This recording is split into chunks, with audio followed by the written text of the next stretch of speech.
እንደኔ ሄሉ ግርም የምትላችሁ ሰዎች እስቲ በላይ ካሳወቁኝ ኮሜንት ላይ ማሳውቁኝ።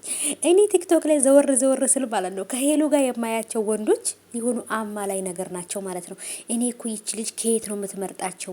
እነዚህ ሞዴል የሆኑ ወንዶችን ከየት ነው የምታገኛቸው ማለት ነው። እኔ እኮ ይች ልጅ እኮ አሁንስ እያጠራጠረችኝ ነው።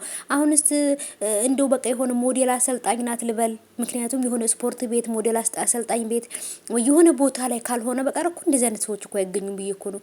እንዴ ጭራሽ በቅናት ደግሞ ጓደኛዋ አንድ ፍቅረኛ ነበራቸው። እንግዲህ አስቡ፣ የእሷ ፍቅረኛና የጓደኛዋ ፍቅረኛ አንድ ወንድ ሆኖ ተገኘ እና ቲክቶክ ላይ ዘውር ስለ በቃ የእሷን ቪዲዮ ካገኘ ወደ እናንተ ነው የጀመጠው ማለት ነው። እና ብቻ ግን ሄሉዬ ምርጫ ትችልበታለች። በቃ አሁን አንቺ ምረጭልን በቃ እንደዚህ አይነት ወንዶችን ሴቶችዬ ባለ ፍቅረኛ መያዝ ከፈለጋችሁ ሄሉን አማክሯት ማለት ነው። በቃ እሷ ተጠቆማችኋለች፣ እንደዚህ አይነት ወንዶች የት እንደሚገኙ ተጠቆማችኋለች።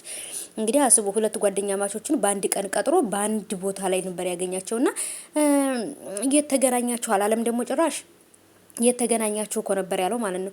የተገናኛችሁ ያለበትን ቦታ ላይ ያስገባላችኋለሁኝ። እኔ በጣም ነበር የሳኩትና በጣም ከምላችሁ በላይ ፈታ ዘና ነበር ያደረጉኝ ማለት ነው። አስቡ እንግዲህ እኔም እኮ ፍቅረኛ ያላገኘው እኔም ፍቅረኛ ያላገኘው እየተባባሉ ነበር እየሄዱ የነበረውና እንግዲህ ሲመጣ ይሄ ጎብላላ እዚህ ጋር ጎብለል እያለ ነበርና ሁለቱ ፍቅረኛሞቹ እንግዲህ ከጀርባው እንዳሉ አላወቀም ማለት ነው እና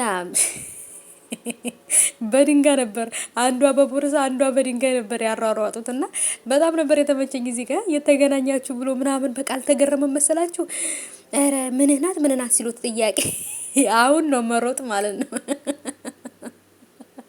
ኧረ አሮጥክም ሩጥ ገና እየጀመርክ ነው እናንተ።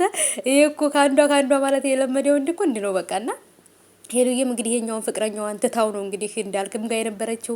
እንዳልክንም ትታ ደግሞ እንግዲህ ያብ ጋር እየተጃጃለችና ያብ ጋር እንግዲህ አሁን እኔ የእውነት ከያብ ግን ከነዚህ ግን ፍቅር የያዛት አይመስለኝም። ያብ ጋር ግን የእውነት ፍቅር የያዛት ነው የሚመስለኝና ብቻ ፈታ ዘና አድርገውኛል። እዚህ ጋር በተለይ ቪዲዮውን ሙሉ የምታዩት እንዴት እንደምትስቁ ማለት ነው ውዶቼ፣ በጣም ነበር ፈታ ያደረጉኝ።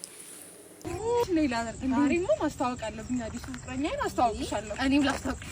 እግዚአብሔር መንገራችን ደግሞ አሪፍ አጋጣሚ ነው።